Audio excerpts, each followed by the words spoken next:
Si quelqu'un vous donne un cadeau à Noël, est-ce que vous êtes dans la crainte? Est-ce que vous êtes dans la crainte, dans le doute, qui vous envoie la facture au mois de janvier? En général, non, parce qu'un cadeau, c'est un cadeau. Mais j'aimerais vous rappeler que cette petite question que je vous ai posée illustre très bien la folie qui caractérise les Galates. Ils étaient en train d'être intoxiqués par ce genre de raisonnement. Et c'est pour ça que Paul leur a écrit cette lettre.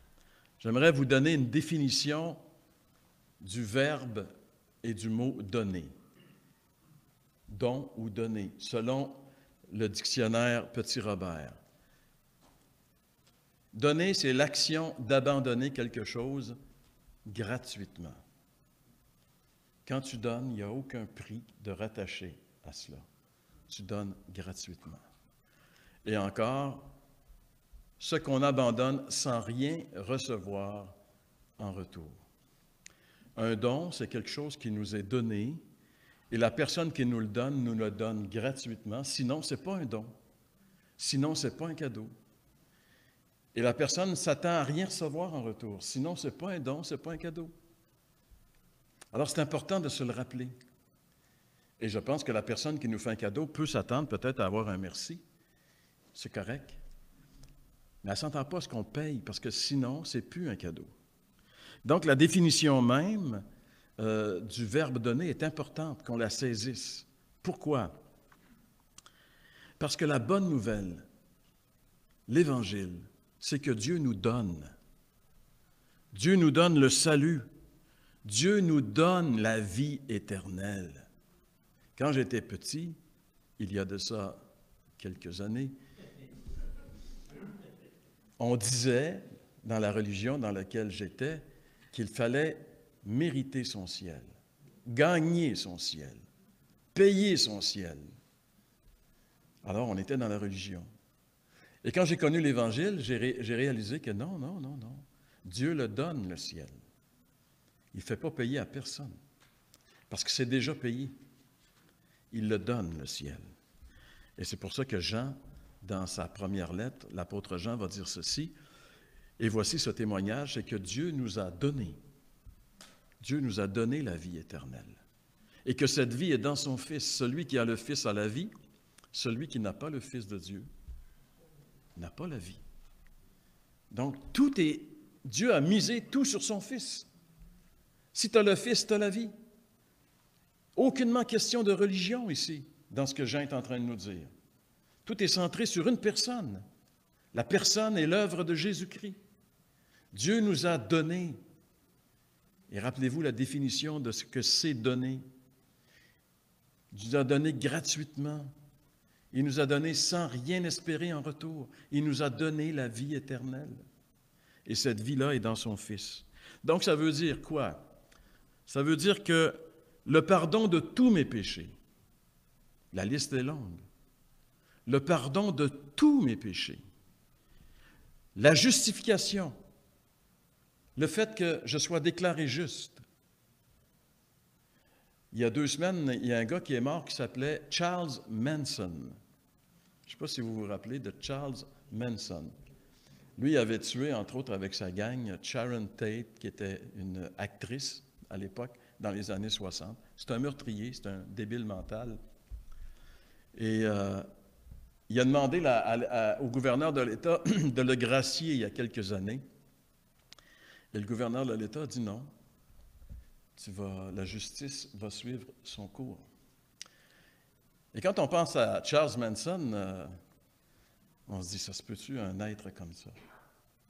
Ben, j'aimerais me faire le prophète Nathan ce matin pour vous dire, Charles Manson, c'est chacun d'entre nous. Nous sommes tous des Charles Manson. Nous méritons tous la condamnation, parce que nous sommes pécheurs. Mais ce que Dieu fait, c'est qu'il nous justifie. Dieu, le juge de l'univers, nous passe en jugement et nous déclare innocents. Pourquoi? Parce que nous avons cru que Jésus a été trouvé coupable à notre place. Donc la justification, c'est encore un don de Dieu. L'adoption, adopté dans la famille de Dieu. J'ai lu l'histoire d'un gars en France qui était en Inde, un petit bébé en Inde, qui était voué à finir sa vie sur le trottoir comme des millions d'Hindous finissent, d'Indiens. Mais une famille de gens très riches, suisses, l'ont adopté.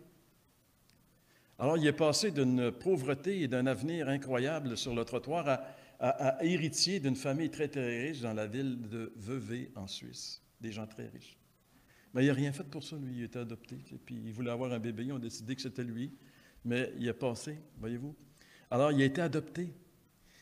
Mais la Bible dit que nous, par la foi en Jésus-Christ, on est adoptés dans la famille de Dieu et que Dieu nous considère comme ses propres enfants d'adoption et que même il nous rend héritiers avec Christ.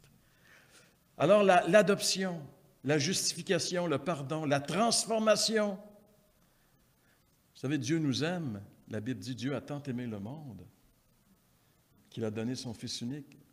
Dieu, il nous aime tel que nous sommes, mais il nous aime tellement qu'il ne veut pas qu'on reste comme on est. Il nous transforme. La transformation, la nouvelle naissance, encore là, c'est un don de Dieu. Et tout ça, c'est à nous uniquement sur la base de notre foi en Jésus-Christ. C'est-à-dire, quand tu choisis, quand tu reçois Christ, tu viens de trouver le gros lot. Si on a Christ, on a tout. Si on n'a pas Christ, on n'a rien. Mais tout ça est sur la base unique de la foi en Jésus-Christ. Un jour, les Juifs religieux sont allés voir Jésus et ils lui ont dit ceci qu'on peut lire dans Jean 6, versets 28 à 29. Ils lui dirent, « Que devons-nous faire pour accomplir les œuvres de Dieu? » C'est des gens qui sont dans l'esprit religieux. L'esprit religieux, c'est faire. Qu'est-ce qu'il faut que je fasse? Et puis, les œuvres sont au pluriel. Emmène-en, n'importe quoi. Faut-tu que je jeûne? Faut-tu que je monte les marches de l'oratoire à pied, à genoux? Qu'est-ce qu'il faut que je fasse? Et Jésus leur dit, l'œuvre au singulier.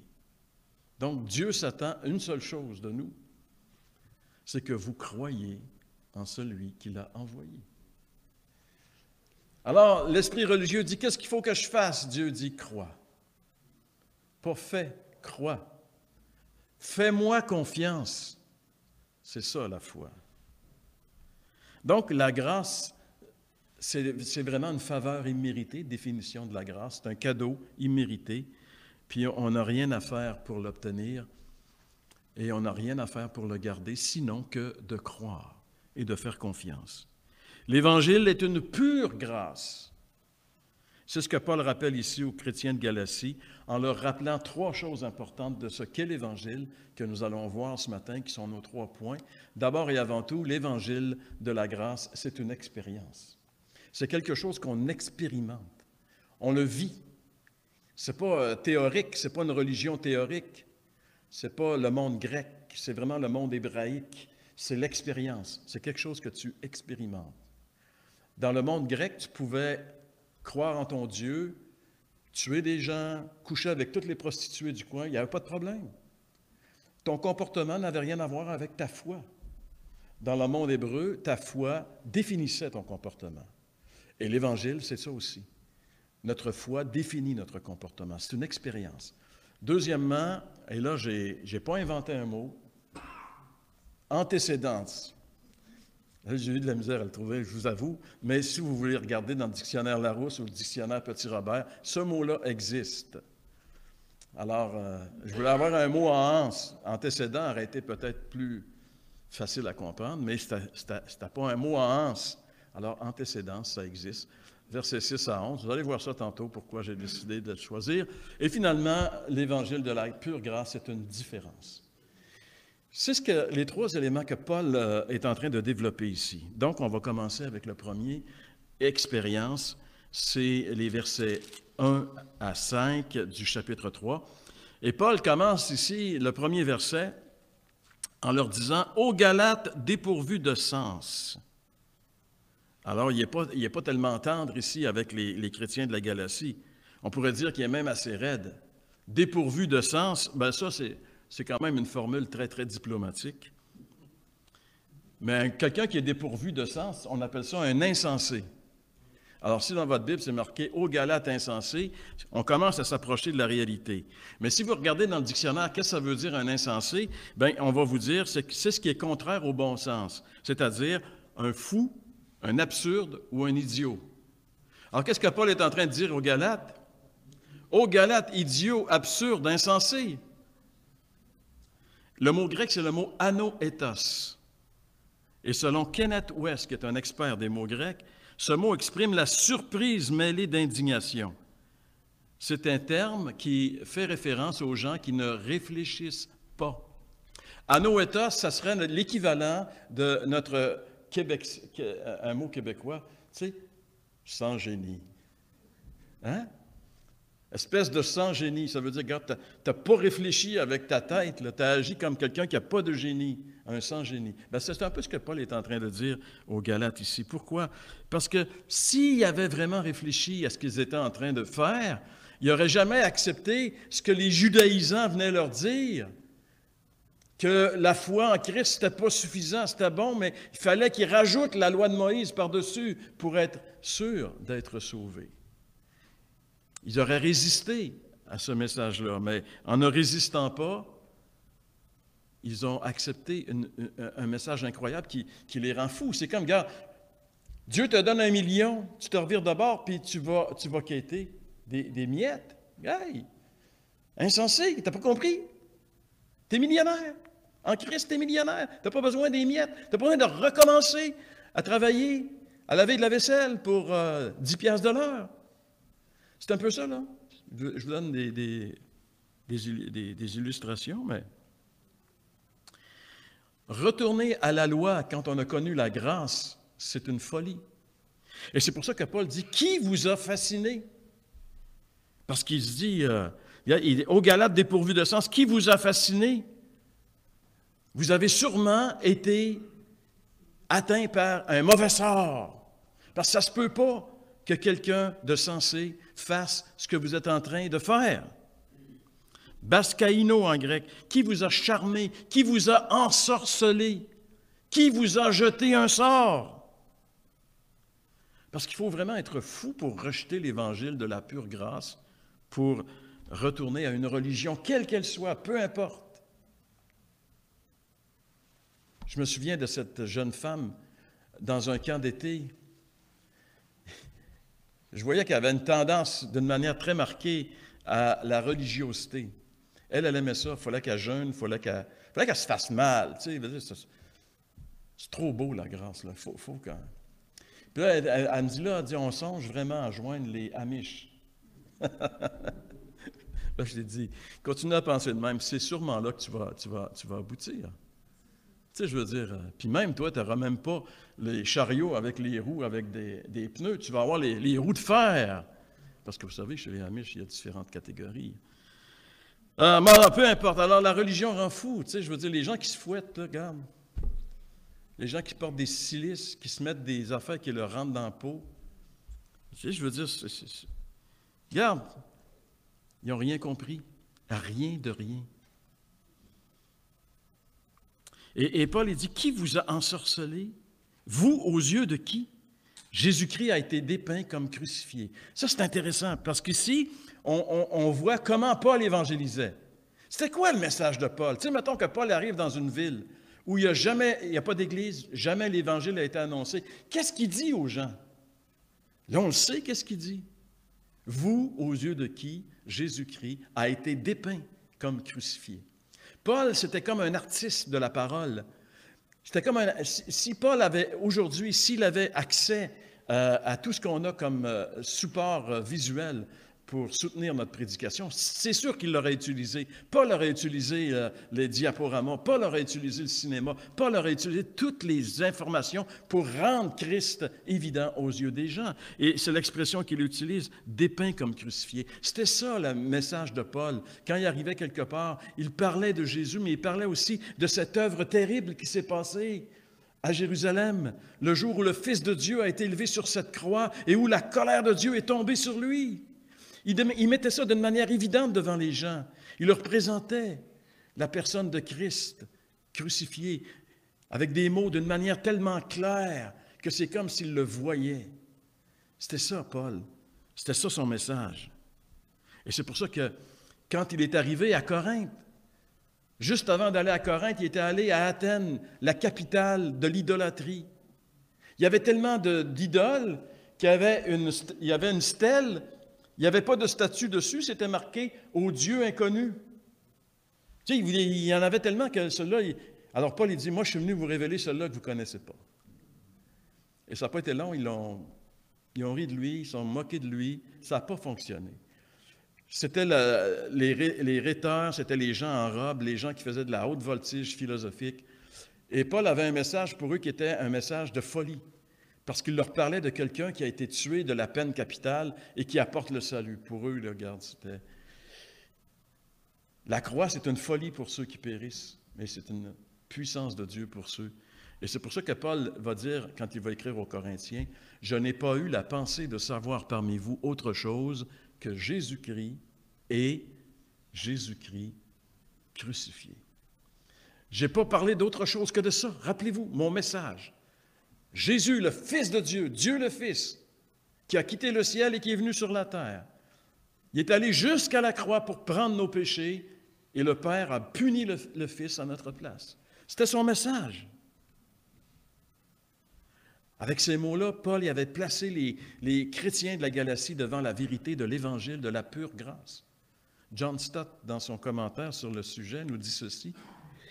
Il dit « Les pécheurs peuvent être justifiés devant Dieu et par Dieu, non à cause d'un mérite quelconque de leur part, mais en raison de l'œuvre expiatoire du Christ, non à cause d'une œuvre accomplie ou à accomplir, mais en raison de ce que Christ a accompli une fois pour toutes lors de sa mort sur la croix. L'Évangile n'est pas un bon conseil prodigué aux hommes, mais une bonne nouvelle concernant le Christ. Il n'est pas une invitation nous demandant de faire quelque chose, mais la déclaration de ce que Dieu a fait.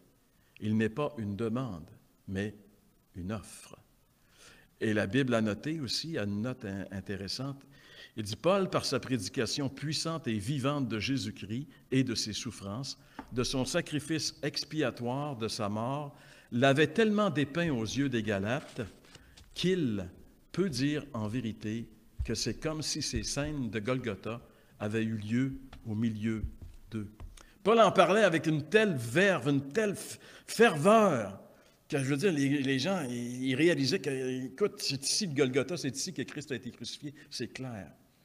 Donc, c'était la façon de Paul de présenter l'Évangile. Et quand l'Évangile est présenté de cette façon-là, ça amène les gens à mettre leur confiance en Jésus. Et quand quelqu'un met sa confiance en Jésus, il se produit un miracle incroyable. Le Saint-Esprit vient habiter la personne. Et c'est ce qui s'est produit ici. Quand ces chrétiens de Galate ont-ils reçu le Saint-Esprit et comment l'ont-ils reçu? Verset 2. Voici seulement ce que je veux vous apprendre de vous. Est-ce par les œuvres de la loi que vous avez reçu l'Esprit ou par la prédication de la foi? Paul il les ramène au début de leur conversion. Comment vous avez reçu le Saint-Esprit? Le Saint-Esprit qui est venu et qui a fait des miracles au milieu de vous et qui vous a transformé. Comment vous l'avez reçu? Comment on reçoit le Saint-Esprit? C'est important. Est-ce que c'est en jeûnant pendant 40 jours, en intercédant, en se pétant la tête après le mur, en saignant du front, en saignant du cerveau, en saignant du nez, que le Saint-Esprit vient? Non, c'est uniquement quand on croit et qu'on met notre confiance en ce que Jésus a fait pour nous à la croix. C'est ce que Paul va dire aux Éphésiens, Éphésiens chapitre 1er, le verset 13. « En lui, vous aussi, après avoir entendu la parole de la vérité, l'évangile de votre salut, après avoir entendu la parole de la vérité, l'évangile de votre salut, en lui, vous avez cru, et qu'est-ce qui s'est passé?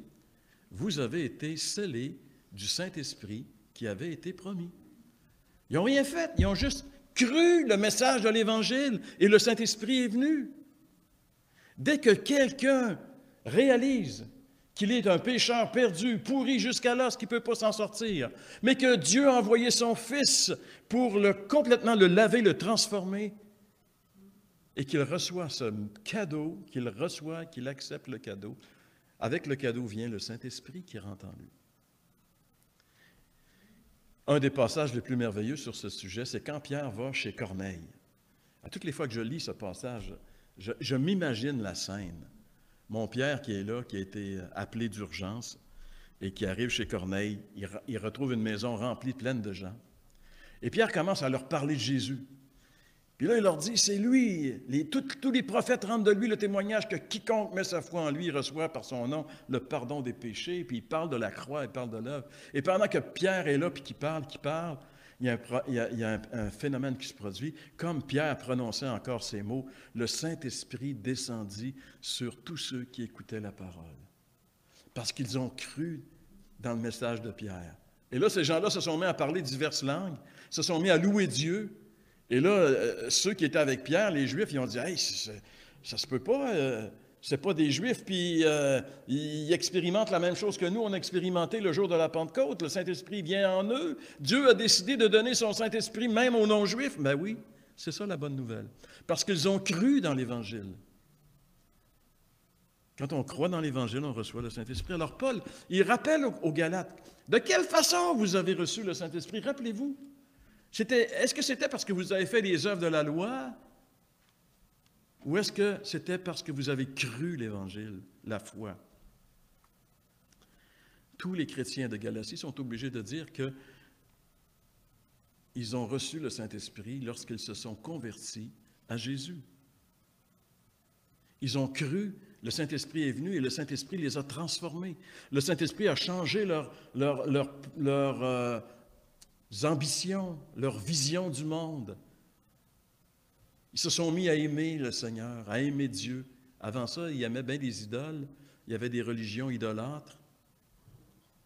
À Corinthe, ils aimaient surtout le temple d'Aphrodite. Tu sais, pour faire ta religion, tu couches avec une prostituée. Et là, tu sors du temple, tu dis, Dieu, j'ai fait vraiment mon œuvre que je devais faire aujourd'hui. C'est pas trop dur, cette religion-là. Non, mais il y en avait pour tous les goûts et tous les styles de religion. Mais ça ne donnait rien. Les gens étaient pourris et continuaient de descendre dans la pourriture. Mais eux, ils ont expérimenté une expérience ici. Première chose, l'Évangile de la pure grâce, c'est une expérience. Et après avoir vécu cette expérience où le Saint-Esprit est venu en eux pour les transformer, ils voudraient continuer leur vie chrétienne par leur propre force. C'est ça la religion. La religion, c'est marcher par ton pouvoir. Alors que la grâce de Dieu, c'est marcher par le pouvoir de Dieu. Tu as le choix entre les deux. Mais sauf qu'il y en a un qui ne marche pas pantoute, puis l'autre qui marche à merveille. La vie chrétienne commence par la foi et se poursuit toujours par la foi. Colossiens nous dit ceci, « Ainsi donc, comme vous avez reçu le Seigneur Jésus-Christ par la foi, marchez en lui, continuez de dépendre de lui. » Tous les pas que vous faites dans votre vie doivent être des pas qui dépendent de Christ. On dépend de lui. Alors, Paul leur pose une question cruciale ici au verset 5. « Celui qui vous accorde l'Esprit et qui opère des miracles parmi vous, le fait-il selon les œuvres de la loi ou selon la prédication de la foi? » Alors, ils sont obligés de répondre, s'ils sont honnêtes avec eux-mêmes, que c'est par la foi en Christ que tout ça s'est passé. Leur propre expérience leur a démontré la puissance de l'Évangile de la pure grâce. Et là, Paul va leur dire, rappelez-vous votre expérience et vous allez voir, vous allez réaliser que c'est par la foi et non par la loi que vous avez reçu toutes ces bénédictions. Le salut, la justification, le pardon, la nouvelle naissance, la transformation, tout ça est venu par la foi en Christ, le don du Saint-Esprit. Mais Paul va leur dire, c'est pas nouveau, ça existait avant. Il y a une antécédence à ça. Versets 6 à 11. Il va parler d'Abraham. Comme Abraham crut à Dieu et que cela lui fut imputé à justice. Alors, Paul va maintenant aborder, avec les chrétiens de Galatie, il va aborder ici, il va les amener à réfléchir sur le plus grand héros de la foi. Héros de la foi pour les Juifs, héros de la foi pour les non-Juifs, héros de la foi pour tous ceux qui croient, qu'ils soient juifs ou non-juifs. Abraham, écoutez, Paul va les faire réfléchir. Abraham, il a vécu des siècles avant que Moïse soit né. La loi est venue avec Moïse.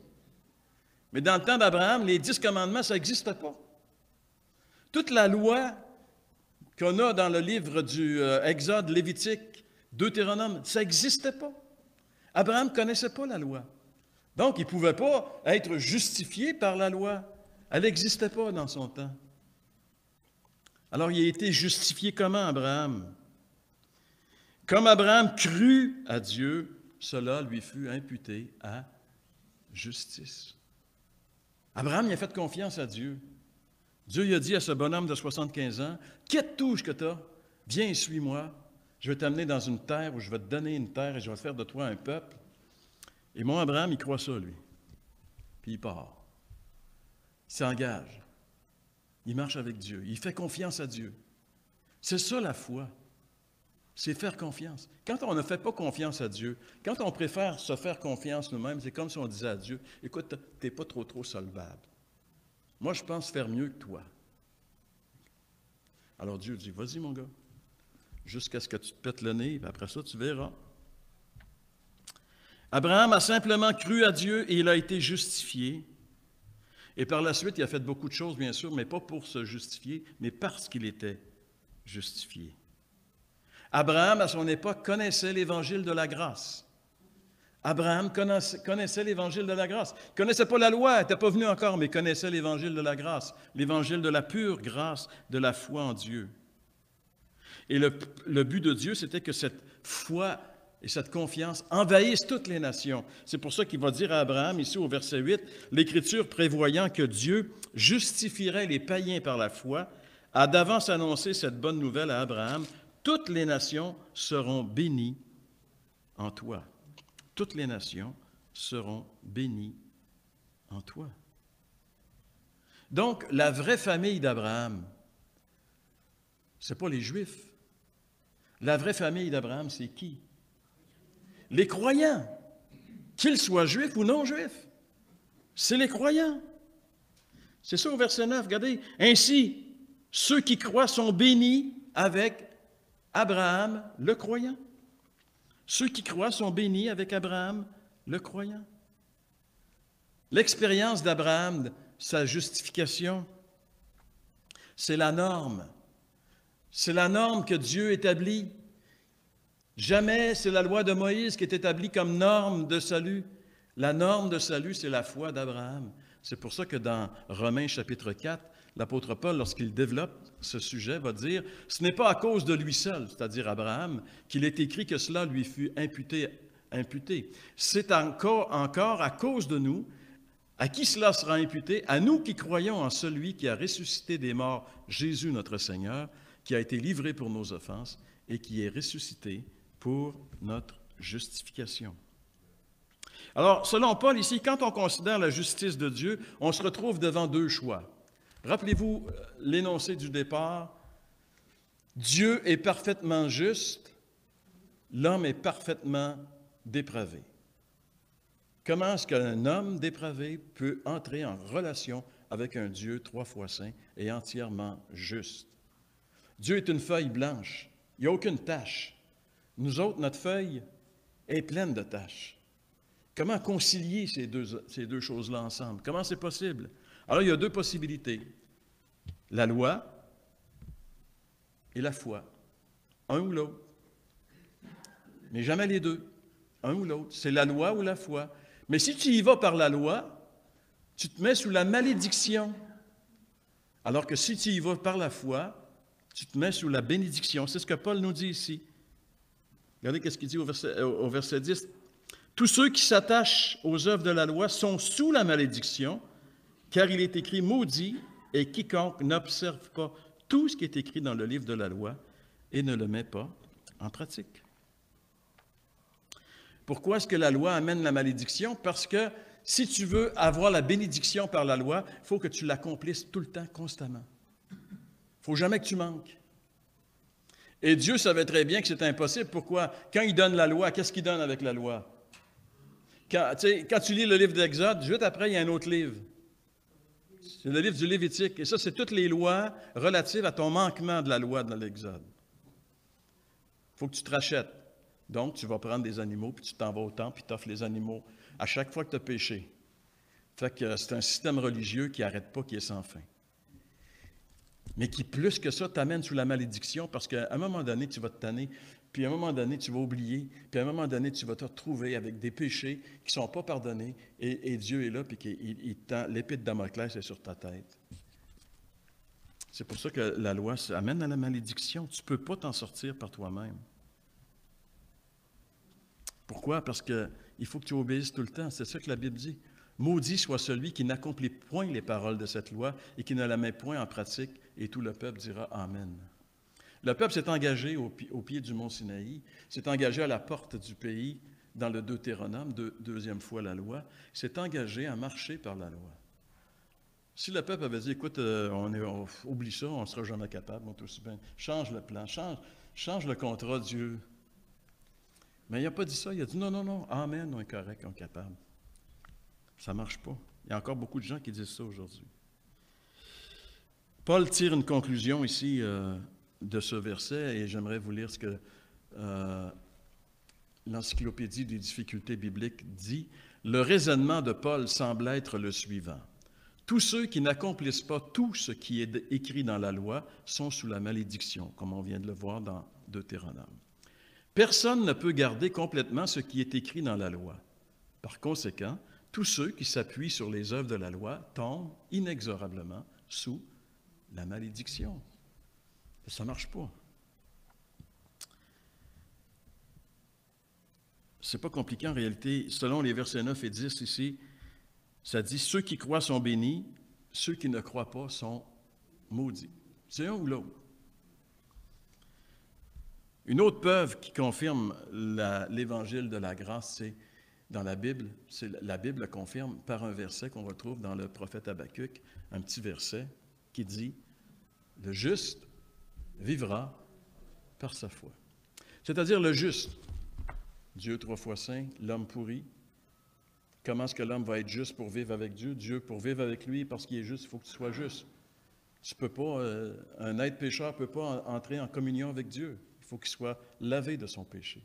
Comment est-ce que ça va être possible?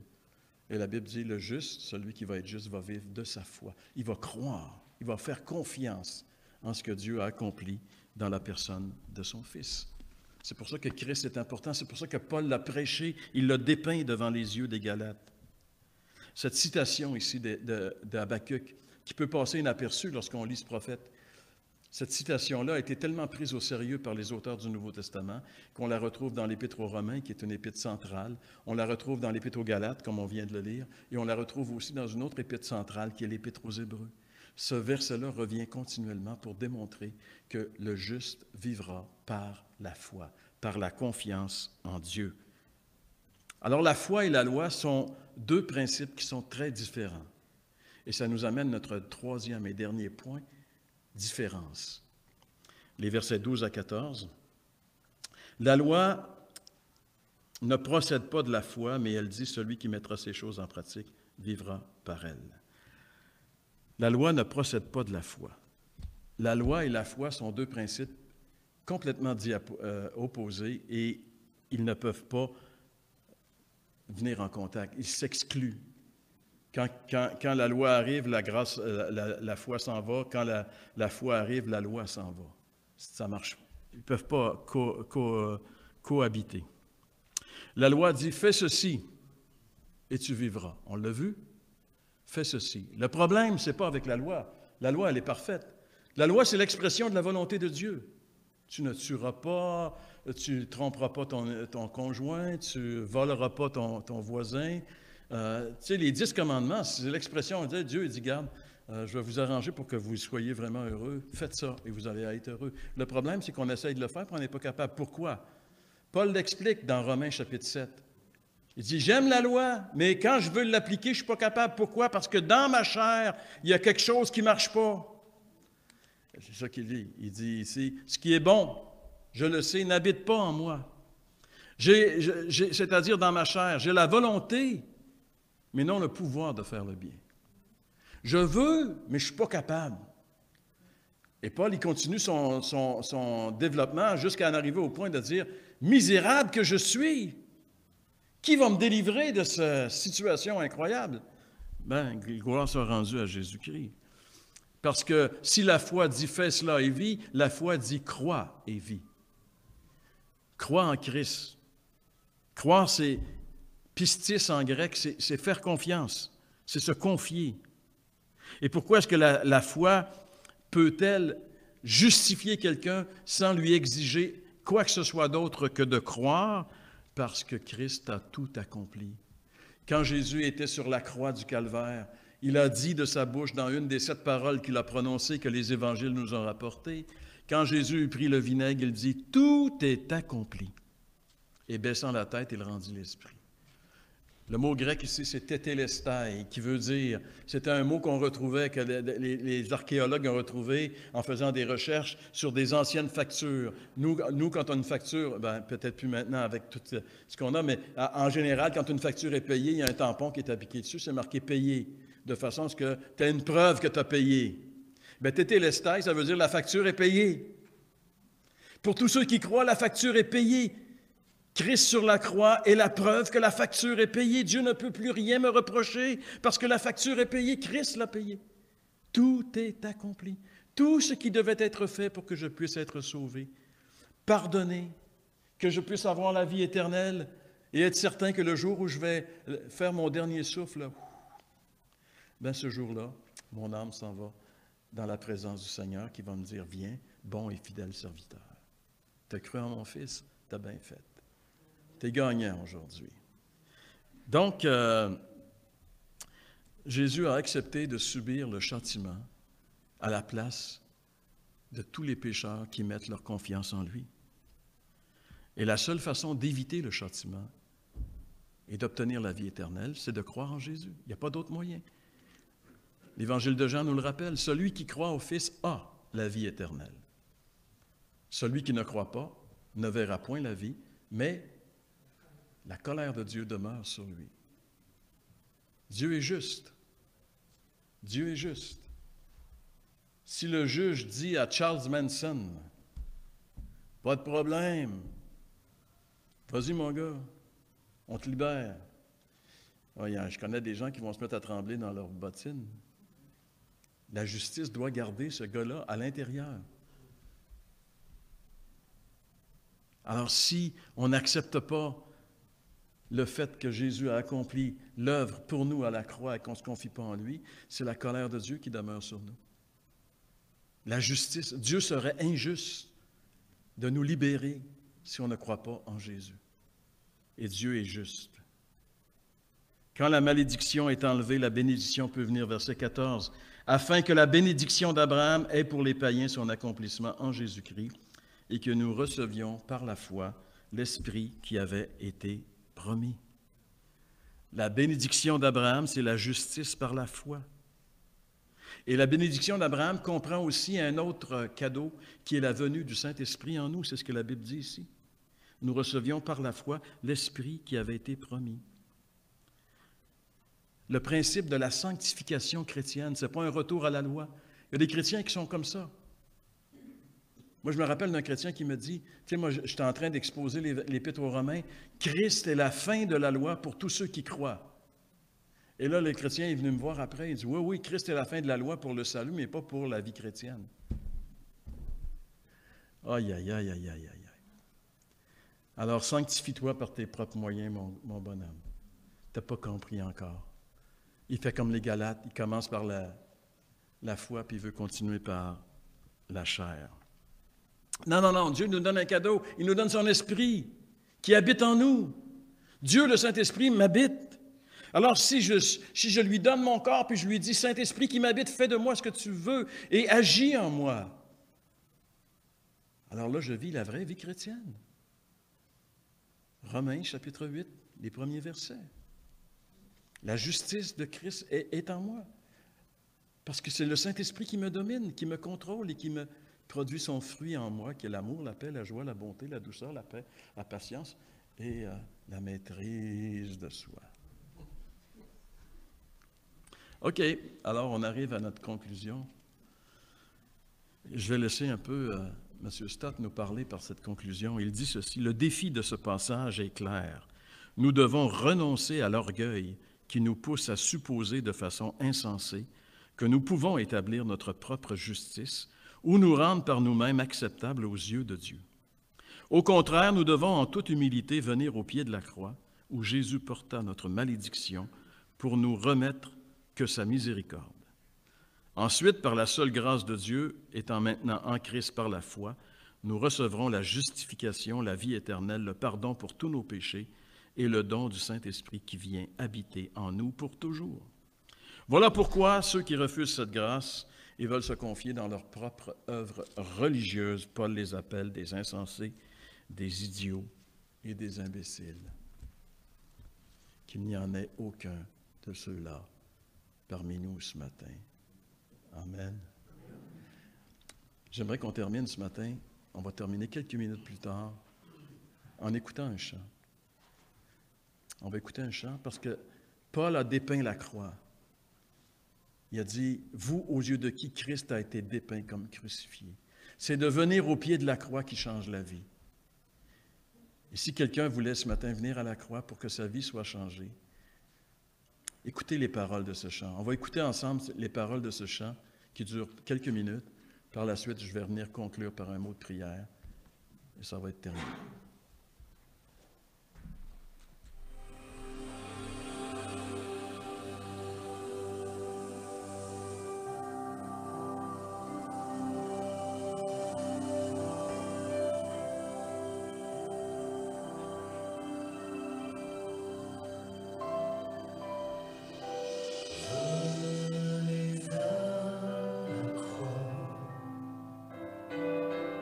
Le pardon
OK, on s'incline. Seigneur, on veut te remercier pour ta parole. Ta parole, notre Dieu, qui nous rappelle d'une manière très claire ce matin que ton salut, il est uniquement sur la base de la grâce et de la foi. Seigneur, on veut te prier de nous éclairer, de chacun d'entre nous, Seigneur, de renouveler en nous une nouvelle vision de ta personne, une nouvelle vision de cette grâce et de toucher le cœur de ceux qui n'ont pas encore expérimenté, Seigneur, cette grâce. Seigneur, nous prions que personne ne laisse passer ce cadeau que tu nous tends encore aujourd'hui, en 2017.